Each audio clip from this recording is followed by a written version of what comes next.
থানার গোয়া শেষ।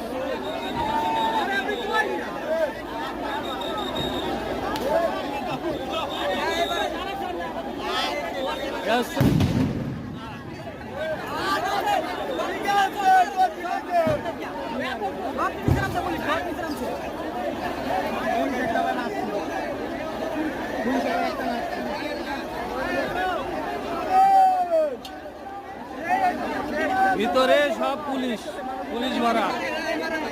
অনেক ককটেল আছে,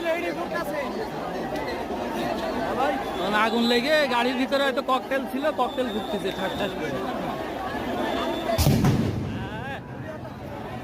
ধাক্কা মারতো